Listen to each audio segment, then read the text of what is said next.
இன்றைக்கி கடவுள் நம்மளுக்கு கொடுத்துருக்க வசனம் தானியேல் 4:37.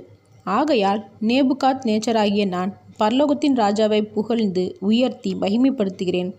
அவருடைய கிரியைகள் எல்லாம் சத்தியமும் அவருடைய வழிகள் நியாயமுமானவைகள். அகந்தையாய் நடக்குகிறவர்களை தாழ்த்த அவராலே ஆகும் என்று எழுதினான். இந்த வசனத்தை கொண்டு கடவுள் நம்மகிட்ட என்ன சொல்கிறத பார்ப்போம். நேபுகாத் நேச்சர் ஒரு பாபிலோன் ராஜா. அவன் விக்கிரகங்களை வழிபடுறவன். கர்த்தர் புகழ்ந்து உயர்த்தி மேன்மைப்படுத்துகிறான்.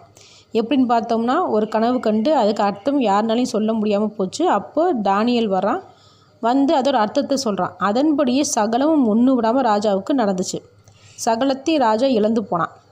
அப்புறம் இந்த கஷ்டமான நாட்கள் போனதுக்கப்புறம் அவர் சொன்னது போலவே ஒன்றுமே தவறாமல் சகலமும் அவனோட வாழ்க்கையில் நடந்ததை பார்த்து உண்மையான தேவன் யாருன்னு புரிஞ்சுக்கிறான். நாமளும் சகலத்தையும் இழந்து போயிட்டோம்னா உடனே கடவுளை கோய்க்கிறோம், திட்டுறோம், கடவுளை விட்டு விலகுறோம். ஆனால் இந்த ராஜா கஷ்டப்பட்டதுக்கு அப்புறம்தான் உண்மையான தேவன் யாருன்னு உணர்றான். சில சமயம் நமக்கும் அப்படி தான். கர்த்தர் தான் உண்மையான கடவுள்னு புரிய வைக்கிறதுக்கு சில சோதனைகள் நமக்கு கொடுப்பாரு. அப்படி கொடுக்கும்போது அவரோட வல்லமை நம்மளால் புரிஞ்சுக்க முடியும். எப்போ புரிஞ்சுக்க முடியும் அப்படின்னு பார்த்தோம்னா, கஷ்டத்தை கொடுத்த அவரே கஷ்டத்தை தீர்த்து வைக்கும்போது கண்டிப்பாக கர்த்தர் தான் உண்மையான கடவுள்னு நமக்கு புரியும். நம்ம எவ்வளோ கஷ்டத்துலேயும் கடவுளை விட்டு நீங்காமல் இருக்கோமான்னு சில சமயம் கடவுளை சோதித்து பார்ப்பார்.